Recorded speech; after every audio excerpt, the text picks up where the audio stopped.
আজ আপনাদের নিয়ে যাচ্ছি হযরত শাহজালাল আন্তর্জাতিক বিমানবন্দরে। বিমানবন্দরে যাওয়ার পথে কিন্তু যে কুড়িল ফ্লাইওভার, সেই ফ্লাইওভার থেকে এই যানজট পাড়ি দিয়ে কিন্তু আমরা বিমানবন্দরে যাচ্ছি।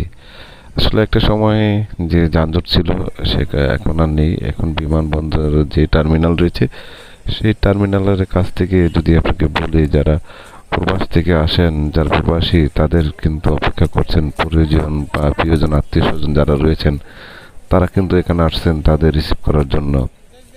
অনেকের সাথে কথা বললাম, তারা যেমনটা বললেন যে একটা সময় কিন্তু বিমানবন্দরে অনেক ভোগান্তি পোহাতে হতো, এখন কিন্তু আর সেরকম নেই।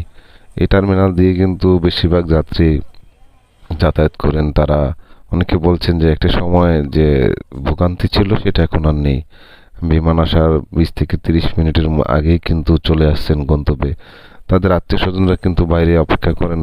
সেরকম আমি গিয়েছিলাম, মানে অনেক চেষ্টা করার পরে যে দেখি কি অবস্থা, সেই বিষয়টা কিন্তু ভালো একটা পরিবেশ ছিল বিমানবন্দরে। প্রায় অনেকক্ষণ ধরে কথাবার্তা বললাম, আত্মীয় স্বজন রয়েছিল, বন্ধু বান্ধব রয়েছে, তাদের সাথে কথা বললাম, ভালো একটা সময় কাটলো আসলে। একদিন হয়তো চলে যাব অনেক দূরে,